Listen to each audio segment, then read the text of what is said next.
It's Friday, December 1st, 2017, and you're listening to the IoT Weekly podcast.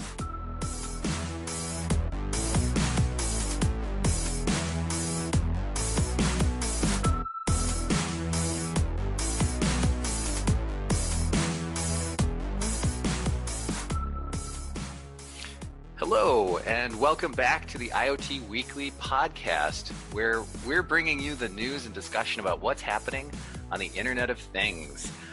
My name is Matthew, and I am joined with my co-host and good friend, Cliff. How are you doing today, Cliff? I'm doing really well, Matthew. Yourself? I'm doing great. It is a beautiful day here in Minnesota, and it is the very end of November, so you can't ask for more than that. No, it's absolutely gorgeous. I agree. It's been worked out really well here. And what do we have on the docket today, Matthew? What are we going to be working through, or should I start and say, what have you been doing? Well, yeah, I've been trying out the new Firefox. Their release that they've named Quantum came out, I don't know, maybe last week at some point, and it was a pretty big deal. They basically tore Firefox apart and rebuilt it. I think I read that they had changed 1 million lines of code or something like that. It was a huge rework. There's a bunch of stuff now that they've written in Rust, and they've redone the render engine, so it's a lot faster and uses a lot less memory. So I gave it a try at work. And what'd you think of it, Matthew? Well, I think it's great. But I switched back to Chrome today. Okay. And basically, I mean, I think in a nutshell, I really like Firefox, especially like what Mozilla Foundation stands for, compared to Chrome, which is, Google's a big advertising company, and they've got, reasons why they want my data. Mozilla's a, foundation with, Firefox is open source, and I just like the whole philosophy behind it. So I'll probably continue to use Firefox at home. However, Okay. At work, I switched back to Chrome because of one thing. Everything was great, but I can't make calls in Hangouts. Well, that's problematic. It's a big problem. And as you know, we use Hangouts all day at work. We do all day so long. This is a huge I don't know how you're roadblock. going to do that. Yeah, that's absolutely huge. You know how I did it? I had Firefox open with most of my tabs, and then I had Chrome open also. And that sort of defeats the purpose. But I will say, good things.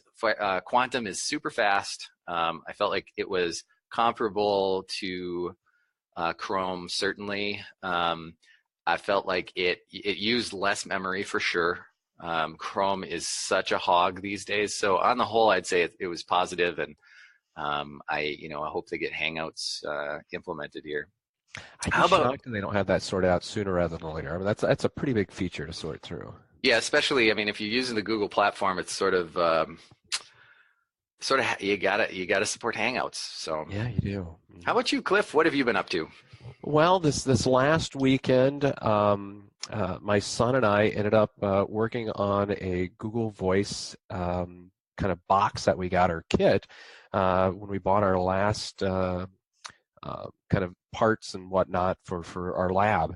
And so what we did is that came with like a whole book and kind of like a little maker's type kit.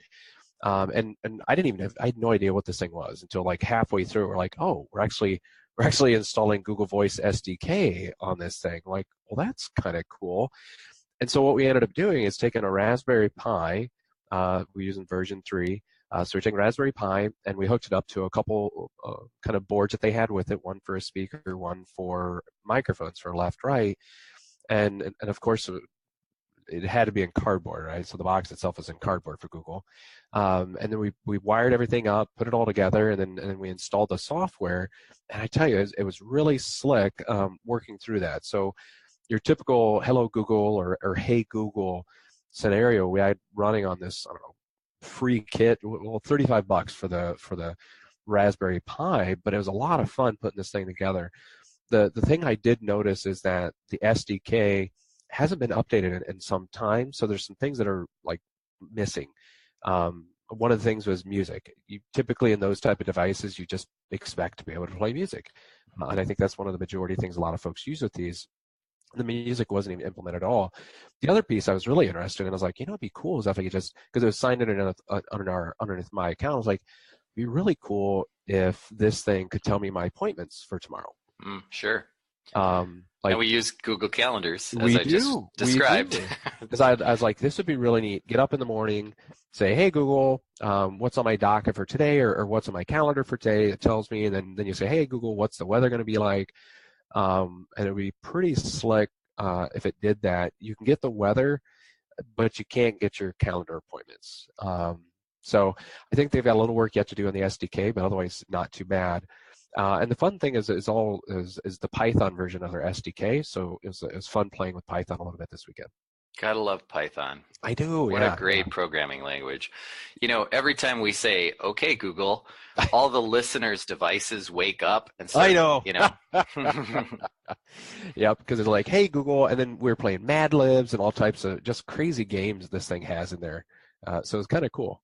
Well, that's fun. And it basically is a cardboard box with a speaker and microphone, right? Like that's physically. It. Yeah, right. That's it. Yep. I got a few pictures somewhere as we put these together. I'll have to try to put those on the site when we do this. Yeah, that would be awesome. That's a pretty cool project. Yep. Awesome. Well, so we do have some community news this week. What's going on out there? Well, for all of you that have never heard of this company called Amazon, yeah, I know it's surprising. Is that a small company? Just small little startup? Yeah, it's a small little startup here in Minnesota. I don't know if most folks know about it or not, but they do things. They do things, yeah. They do things. They actually had their reInvent conference. It's going on this week. So for those of you that aren't familiar with that, tons of different tracks, as you can imagine. I was just stuck to Twitter this week during the keynote, and I was just all of the new stuff was coming out. So it was pretty exciting just to see the new stuff coming out that they've got coming on. Of course, they had a whole section during the keynote directed towards IoT, so I captured a lot of that stuff there. But definitely just a pretty big conference. The only thing I heard is I heard a lot of some of the conferences or some of the breakout sessions. The more popular ones were booked basically, so a lot of folks couldn't even get into them. So that's unfortunate from that standpoint. Yeah, it's hard. It's sometimes hard to get tickets. These are such popular events, and not everybody can go. However, if you can't make it, Amazon does put the videos on their YouTube channel, and so you can go there and check out the keynote and stuff like that. So it's a good option if you can't be there in person. I know I'll be doing that. Nice. Yep. It's always good to have some conference talks to go back to. Yep, exactly. So and then there's sorry, go ahead, Matthew. Well, I was going to say what you were about to say. There's an Insurance IoT USA Summit happening. Looks like that also starts today. Yep. And what's the story there? So that one, it's interesting enough. I was actually kind of surprised about an insurance IoT, but apparently, I guess you need to think about this when you're trying to deal with the IoT business model on connected homes and connected cars. What does that mean for the insurance industry? Well, this is a great point, and actually brings up something that my mother-in-law uses, and she has, I believe it's State Farm insurance. And they've given her a little device that sits in her car, and it monitors her driving habits. And depending on how she drives, they will give her a discount because she is statistically less likely to have an accident, based on how fast she drives or how she takes corners and things like that. So it is actually collecting data and sending that back to the mothership and changing her insurance price based on that. So I think that's actually a practical real world example that is in production right now for a big insurance company. Does it like have an app that goes with it that says, all right, today you were a race car driver or today you were super slow or anything like that? It's a great question. I don't think it does. She hasn't mentioned it. Yeah. Yeah. And it doesn't sound like it's a huge discount necessarily, but that it is, something. And I wonder if that's not going to be the norm in the future. You've got to really wonder. It makes sense. I mean, if you're driving recklessly or haphazardly, I mean, that data, rather than using sort of aggregated data, that data could be used to charge you a more appropriate rate for your insurance. And if you're an old lady driver like me, I mean, I wouldn't mind paying a lot less because I'm an old lady driver. So, Yep, I'm right there with you. well, that's cool. So, Insurance IoT USA Summit, November 30th through December 1st. If you're not there already, it's probably too late, but it's at the Radisson Blue Aqua Hotel in Chicago. So, very cool. Yeah, when I was looking at this, they had like, I don't know, 10 spots left, so they're almost sold out earlier this week. Yep, I believe it. And now it is time for a quick word about our sponsor. Who's our sponsor, Cliff? Well, our sponsor is GearForge Software. And it really comes down to the question, Matthew, if you were trying to figure out someone to help with this stuff, like where would you start? Well, I mean, if it were me, I would probably start by finding somebody who knows something about it, right? Sure. So it's really trying to find that geek in your network that might have an idea about this. But it seems like this is such an obscure topic at times. What if they're like, I don't even know what you're talking about? Well, you know, I think the problem is that if you're a big company, you probably have a department that handles this stuff. But if you're an entrepreneur, you're a small company, and you've just got a great idea for IoT, who do you turn to, really? This industry hasn't evolved yet in that way. And so you need to find somebody to help you out. And that is where GearForge Software comes in. So GearForge Software is basically custom software development focused especially on connecting things to the internet. And IoT is a great example of that. And GearForge Software works with many clients on IoT projects. So GearForge Software was founded to focus on and develop Internet of Things technology and create custom IoT solutions. There's so many things to consider when you're trying to develop a new idea. There's the hardware, there's the software, there's connecting all of it to the cloud, and then there are all those hackers that want to swoop in and steal your data. And basically you need some technical advisors to help you get through the Wild West of IoT and figure out what's going on this new digital frontier. So GearForge Software was really founded with that in mind. With 2 IoT labs, GearForge can bring your prototype to life. And you can learn more about this at gearforgesoftware.com. So very exciting. Good stuff. Very exciting. Yes, entirely. Yes. Yeah, so if you need help with an IoT project, that is a good place for you to check out. And thank you to GearForge Software for paying us to have the podcast. So yeah, it's always good to get paid to have some fun here, isn't it? All right, so we've got some exciting stuff today, and by exciting stuff, I mean we've got news. Ooh, really? Yeah. Starting with a really big topic, which has been definitely hitting the technical news this week for sure, and that is net neutrality. And today we wanted to talk a little bit about net neutrality and IoT. So, Cliff, what's this net neutrality thing all about? Yeah, so I definitely have my opinions. I can tell you that. I think if you understand net neutrality, or at least understand the basics of it, you're going to end up picking a fence side. And so from a net neutrality standpoint, it's got such an odd name. I'll tell you that first and foremost. But it comes down to the concept of having an open internet, basically. So instead of having essentially your ISP or your internet service provider charge you for different types of access, essentially, to websites and things like that, being able to control that pipeline or even access to certain websites. Currently, when you go online, you're online. You can search anything. You can look at anything, good, bad, or ugly. You can go to the deepest, darkest depths of the internet.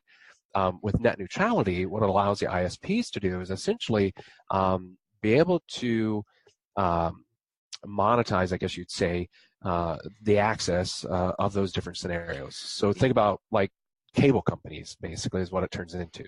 Yeah, so let me throw out an example, and you tell me if this is what you're thinking. So, for example, I watch Netflix.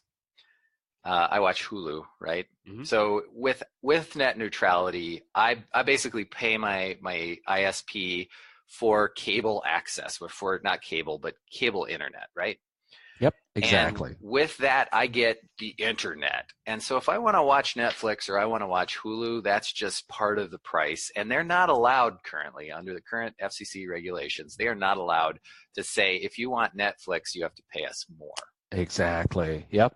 Precisely. Yeah. Yeah. So premium content or things like that. So I mean, it's wide open. You can go wherever you want and watch as many cat videos as you want. Yeah, and I've seen this in other countries where it's exactly that. It's like $2 a day if you want the package that accesses Facebook and Twitter and social media. And it's like, it's broken down that way. It's not like I just get the internet. It's like I get these little, like you said, like it's like having a cable package. I want HBO and, these other things. Boy, so what are the ramifications of that? I mean, obviously, it does not sound like a big deal, the name net neutrality, but obviously it's huge. And why are we concerned about this? Well, I just let's take a step back. I think there's a huge concern specifically for, let's say, your small businesses, right, or even startups. Sure. Because currently, if you think through it, right, you've got television and you've got programming, you got commercials, things like that. You've got radio and you got commercials there. Previously, before the internet, everybody used the phone book. So at least you could get your name in the phone book or different types of phone books so you can have some sort of way so people understand. Well, the phone books are gone to the wayside at this point. And for now, everybody has some sort of website. I mean, there's billions and I don't even know what the number is anymore of the number of websites out there, but I'm just absolutely loads of websites, and every small business now has a website. And so from a net neutrality standpoint, does that mean like, all right, you get Hulu, you get the Facebook package, and you can have your local city websites, but outside of that, you're going to have to pay more for maybe that other metropolitan area, or if you're going to be traveling, you've got to do an add-on package, let's say for Portland or something like that. I mean, that's really concerning to me because I think a lot of things are just going to die off because I don't know how's that a benefit for them at all? Well, yeah. So what could happen? There's basically no restriction to prevent it from happening. Is that you could have the majority of users for a particular ISP having a package that prevents them from ever even visiting your website. They might have to pay more to do that. And if that's the case, this just definitely can hurt small businesses, startups, that sort of thing. And I think it has big ramifications for IoT as well, given that we're kind of counting on a network for these devices to work, aren't we? Oh, entirely. The biggest thing, and I see this every single week, is really about communication for these sensors. And I realize you've got all your cellular providers and all types of different communication capabilities, but coming back to getting the information to the cloud is the critical component for all of this. Yeah, absolutely. And I mean, it would be technically legal without net neutrality for an ISP to, let's say, delay signals. Like if you had a brand of home automation device that they have partnered with and have cut some sort of special deal, they could theoretically throttle the data or delay it from devices that aren't part of that deal. Yeah, and I think that could literally kill some products. It could kill some products. And I'm really thinking about, I mean, the big players are not going to have this problem. This basically not having net neutrality helps the big guy. Yep. But it has a huge potential to hurt the little guy depending on what the big guy does. Entirely. And so, you think about Kickstarter campaigns to create that new cool device that a big company's never going to make. They're never going to make that. That could really hurt them. And that's why I'm number one concerned about it, because we're a small company. Yeah, entirely. Yeah, we do not have the funds to pay for the fast lane. No, I can't even imagine what the fast lane price would be. I don't know, but it would be out of the reach of most small businesses. So Yep. this And is a big issue. I think you'd end up, I mean, it reminds me of kind of television where you've got, all right, you have X number of time allocated for your major commercials, but X number of time that is allocated for local providers, right? And they had to Sure. carve that out because they were getting squashed, basically. They couldn't even compete. Yeah, you can't compete. And I think my belief is that we have a healthier technology economy when basically players of all size, there are more businesses and less of it gets sucked up by a very small number of really big businesses. I think that creates a healthier technology space. So, and I think you add on to this in many individuals because a lot of folks will be like, oh, it's just adding. You've got competition. We're not going to end up that way, but I don't know if that's true because how many situations do you only have maybe one ISP to choose from, Matthew? I mean, I think most of America only has one ISP, probably. Yeah. And so, you could say competition will solve this problem, but in practice, I'm not sure that that's what I see in the landscape. It feels a lot more monopolistic when you're in a particular area.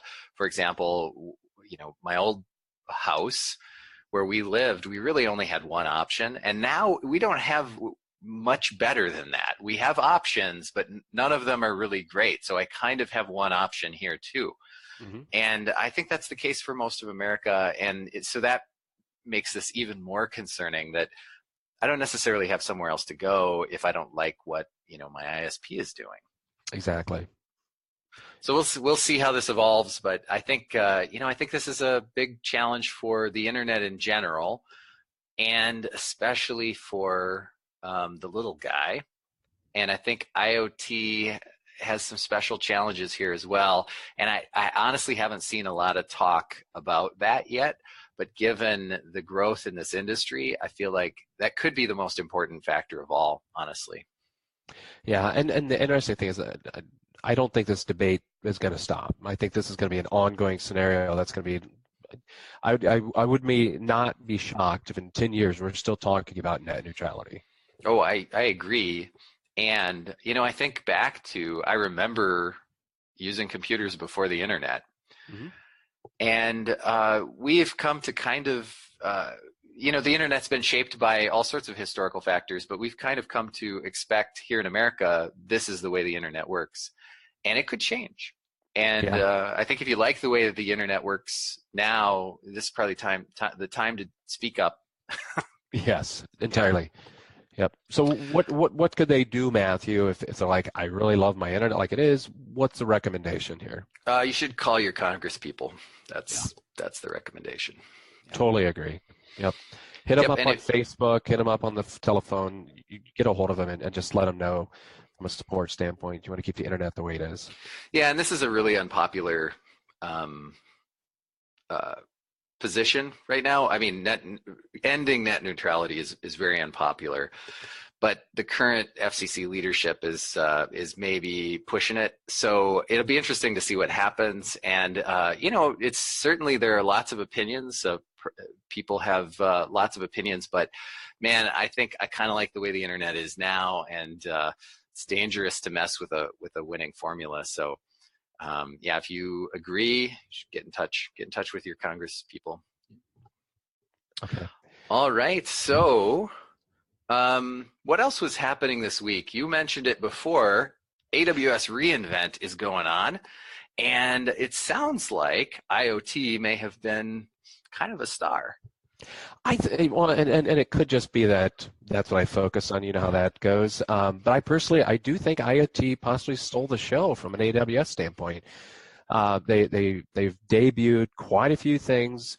I grabbed a couple different items when I was kind of going through that I thought was significant that I'm really curious about. The first one is free RTOS. So this is something that it's been around from my understanding, but Amazon is going to be integrating this so that you can leverage this from a microcontroller standpoint. And supposedly you can go into the console and be able to essentially leverage one operating system for your different microcontrollers to be able to have everything work and to be able to get libraries and everything else that's then compatible, which I think is huge. And of course, they've got their libraries built in, so you can actually then work with AWS IoT. So I think that's a big deal. I'm super curious about getting out there and playing with this, just to see kind of what it does. And my understanding is they're also going to have you can actually select to ensure that your microcontroller will actually work with FreeRTOS. Oh, that's cool. Yeah, I'm so excited about this. I can't wait to play around with this. I thought there were some interesting things in the article here, Cliff. And I'm just going to read a couple of these. Researchers warned that the proliferation of IoT technology will create a new bevy of challenges. Particularly troublesome will be IoT deployments at scale for both end users and providers. It's nice to see that particular issue being addressed here. That's so funny. We were just talking about worried about the AWS button and getting that pushed out. Exactly. I mean, I think that's correct. I think that is a huge challenge. And this space is evolving so quickly. There will be solutions here. It seems like AWS, Amazon's trying to get kind of out in front of it here. I love this idea, and I can't wait to give it a try. Yeah, it's going to be a lot of fun. I agree. So what else? The other interesting thing that I noticed was AWS IoT device management. So that's a mouthful, I realize, and I'll just and we're going to have links to these articles on the show notes, so that's not a problem. But it's really about how do you help manage your devices? And just like you said, if you need to set up, monitor, update, and possibly retire devices in bulk, how do you do that? Yeah, we were just talking about this problem too. Yes, we were. Yep. At scale device deployment often encompasses billions or even tens of millions of devices. Isn't that the truth? This is super interesting. So this is basically you can go in and you could, let's say, provision and track just a ton of different devices if you need to. Yeah, and I'm really interested to see how this works, because I'm curious to see about hierarchies and how they actually go about this. Because let's say you've got plants or manufacturing sites across the globe. How do you start differentiating, but also then tying some of those back together, because you're gonna have some unique characteristics of those? Is there categorization? Is there tagging? There's a lot of questions I'm really curious about here. Yeah, I can't wait to check this out. I mean, sometimes AWS, we use AWS quite a lot. Sometimes their interfaces seem overcomplicated to me, and so I'll be super curious to see how easy it is to get in here and get everything set up and manage all this stuff. I'm super curious. I'm fairly certain we'll probably have some lab devices running this and seeing if we can't do this correctly. Oh, we absolutely will. I guarantee it. Yeah, I can't wait. All right, so what else did they push out, Matthew? They launched something called AWS IoT Analytics. So this is an interesting play. And again, I think, clearly they're seeing the opportunity here. This is growing, and they need solutions, basically. It says AWS IoT Analytics is a fully managed service of AWS IoT that provides advanced data analysis of data collected for your IoT devices. So what is that all about? God, that's a lot of A's, isn't it? It totally is. Yeah. Well, I do know, and this is just from talking with folks, it's the data that's the critical piece of this entire thing. So how do you take that data, process, loads of information, and be able to provide it in a visual scenario that you can actually understand? Because there's been SCADA systems that have been around for decades, but if you ever try to actually look at those, not from a real-time standpoint, but actually look at the data, most of it, the past data, is really tough to understand and overlay. It's not the most fun thing to kind of dig through. So it looks like they've got it can actually integrate with Amazon QuickSight, which I'm not familiar with. I don't know. Are you familiar with QuickSight at all, Matthew? I'm not. No. Yeah, I wasn't familiar with that one. It says also the new AWS IoT Analytics service feature integrates with Amazon QuickSight for visualization of your data and brings the power of machine learning through integration with Jupyter Notebooks. Oh yeah, sure. Interesting. I've never heard of QuickSight. I'm on the dashboard right now. Oh, are you? I'll have to take a look.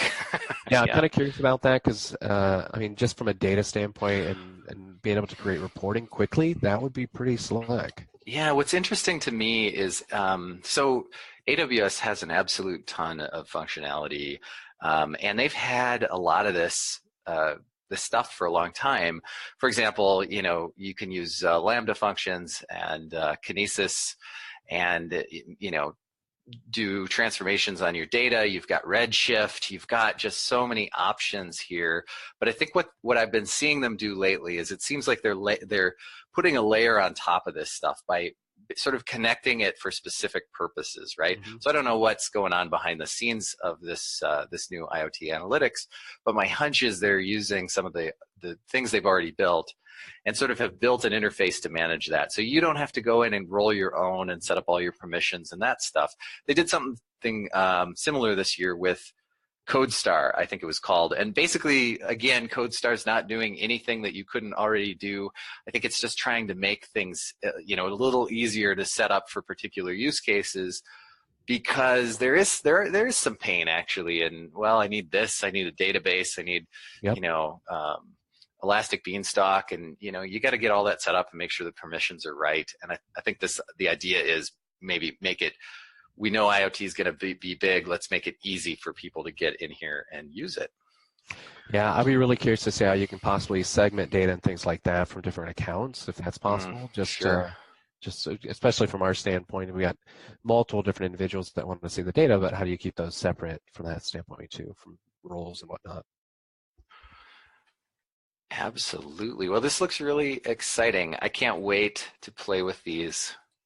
Yeah, I'm going to watch the podcast, or not the podcast, but the YouTube videos eventually here, and kind of got tons of breakout sessions that they added as soon as this session was over. Yeah, who needs Netflix when you've got all these conference videos, right? Exactly. All right, well, that's all super exciting, and I bet we just scratched the surface of that. I bet there were a ton of other IoT announcements that were probably buried in there. Yeah. Yep, there were a lot more items. I just kind of picked a couple off the top that I thought was fairly interesting because we brushed on some of these. So I just wanted to bring those to the surface. Again, you could spend days talking about the stuff they have in AWS. Oh, absolutely. I mean, even the stuff they had before, there's just so much that is pertinent to IoT technology in particular. So, and this makes it even better. Well, we'll definitely play around with these, and maybe we can do a more complete segment on some of these things in a future episode after we've had some hands-on experience. Definitely. Awesome. Well, I think, Matthew, I'd love to cover one more thing that you had brought up, if you don't mind. No, please. And I think you had mentioned something about DDoS attacks being up in 2017. Yeah, I saw a news article on Tech Republic. DDoS attacks are up 91% in 2017, and IoT is being blamed. So I think we should start by talking about what a DDoS attack is. That's crazy, 91%. It's huge. Yeah, I know. And I believe it actually because we've had some firsthand experience with some of the vendors that we use having this year. So it's so DDoS does not stand for Dungeons and Dragons on steroids, right? No, although that would be cool. No.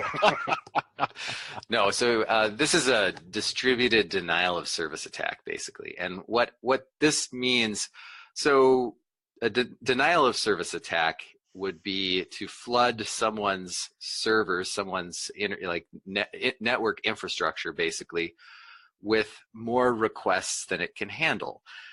And what happens then is it basically shuts down that person's, let's say, website or their services, right? So is it kind of like running too many programs on my personal computer and it just kind of bogs down and I just can't operate anymore? Yeah, that's exactly what it's like. So basically, these web servers, spin up a bunch of threads, and at some point to handle all these requests, and at some point it just bogs down.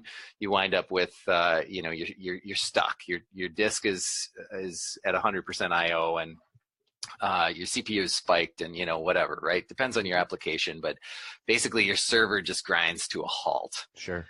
And what the distributed in DDoS, the first D, is basically means that you can orchestrate these attacks if you can get access to lots and lots and lots of machines. You can orchestrate these attacks so that all those machines basically form like an army, and each one starts attacking. Mm-hmm. And number one, you can get a lot of requests that way. And number two, it's very difficult to stop because, from the infrastructure standpoint, you've just got a ton of IPs from all over the world. Basically, each one, think of it as a computer attacking. And one of the simplistic strategies for preventing this kind of thing is, if somebody's making a ton of requests against your server, you block that IP. But it's really challenging when it's distributed because now you've got all of these devices, and it's just a much harder problem to tackle.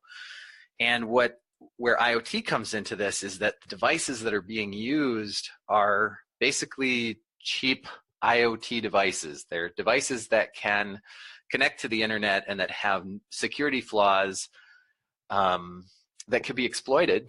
And if the attacker can get access to it and can get it to run their malicious code, they can use it basically as sort of a zombie and point that zombie at their enemy's servers and bring them down. Mm-hmm. So that's crazy. That is, and the rise in IoT, we're going to see a rise in this kind of thing. And again, it kind of highlights the importance of security in this whole business. I would agree. So what do you think that means in general for IoT? I know we've talked about security before. Do you think there's going to be increased regulation around this, or what else? Well, I mean, I don't know. I'm speculating. But it does seem like if this becomes a big enough problem, and that if the finger of blame is solidly enough pointed at IoT, there might be some action taken, related to regulation. I'm not sure how that solves anything, but I worry that might be, what would happen. I don't know what else you'd do.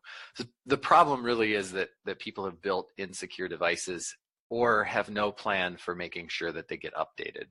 And I really worry, specifically from a consumer standpoint, Matthew. I mean, think about, let's say you get a new camera, right? Because people mm-hmm. still buy cameras. My niece just went out and bought it. It looks like a Polaroid. I mean, and the film, oh my gosh, this stuff is outrageous for each pack. I just cannot believe how much you're paying for this little nostalgia, I guess you'd say.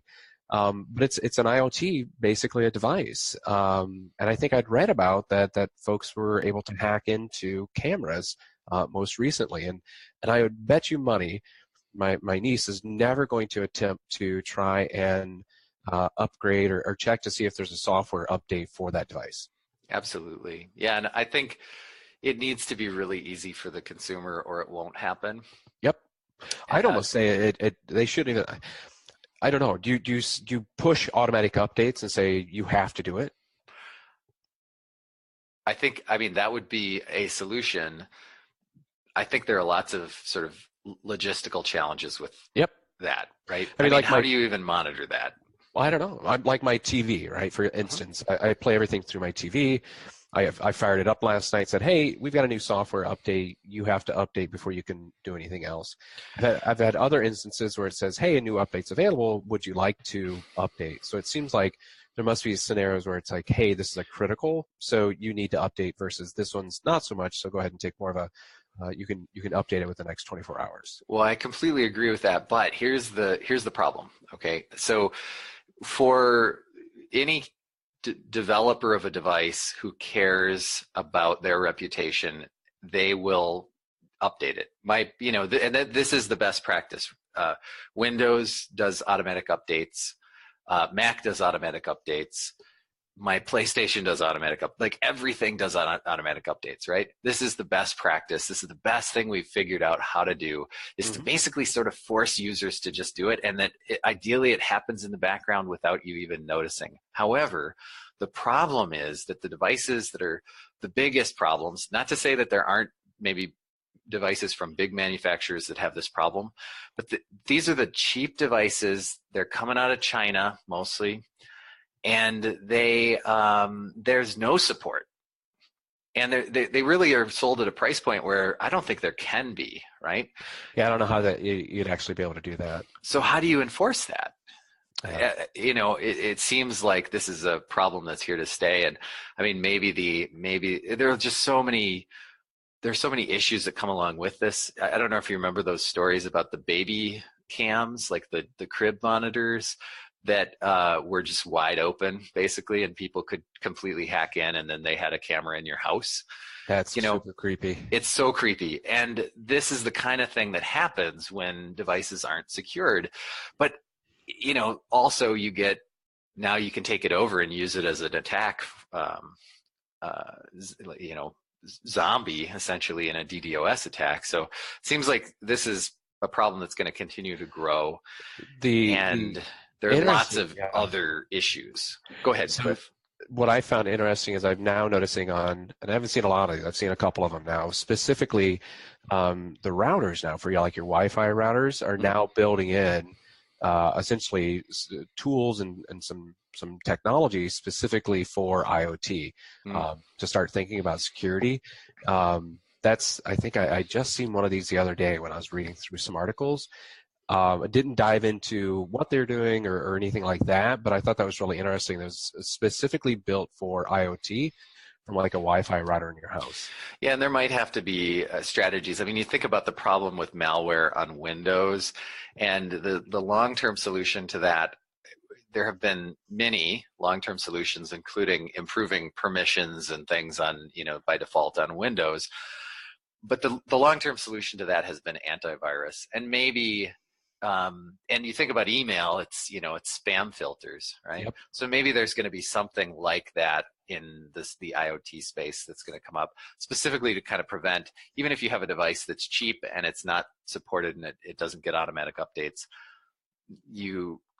maybe there'll be something in between that will sort of prevent bad things from happening. And that's like any other kind of cheap software that you might install in the previous Windows days, right? So I mean, that's exactly what you're trying to. Well, I don't think I do that anymore, but. So, and maybe the best message here to our listeners is choose your devices wisely. Yes, I would totally agree with that. Again, this is something new frontier. This won't be the last time you hear about this. It'll probably increase still, and it's going to grow from a visibility standpoint. Yeah, in 20 years we'll have this all figured out. Yep, exactly. It'll be a new problem at that point. Yeah. Yep. Nanotechnology. Oh, like the bugs you can't see. I can't see them. All All right. So that's the news roundup for this week. Cliff, did we get any feedback? Well, and I'll just, from a news standpoint, we realize there's a lot more stuff out there.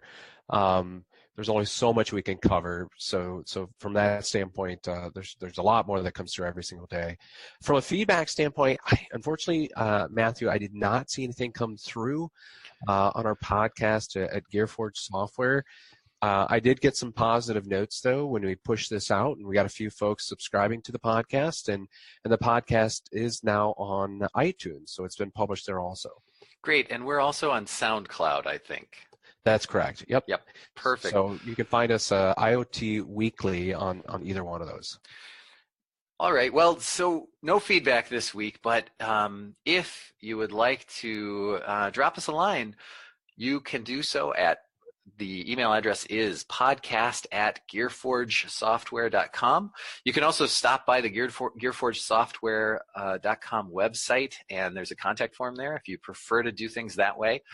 And I encourage you, if you're listening and you just want to drop us a line, ask us a question. If there's a news article you'd like to hear covered, or just to say hi, please get in touch. We welcome your feedback. I would love to get feedback, and even if you've got a pet picture you want to share with us, go right ahead. Yep, we're big pet people here. All right, well, that just about wraps things up for us for this week. Cliff, do you have anything fun planned for the weekend? There may be a trip to Louisiana in our future here, so we will see. Fantastic. That sounds like fun. We're having friends over and probably going to play some Carcassonne. I don't know. That's a board game. Never heard of that. Interesting. Yeah, it's kind of like, it's similar to the Settlers of Catan. Oh, favorite game right there. Yeah, exactly. Yeah. Well, sometime we'll have to play. Most definitely. All right. Thanks for joining us this week on the IoT Weekly podcast. We hope to hear you back here next week for the next episode. And in the meantime, be well, have fun.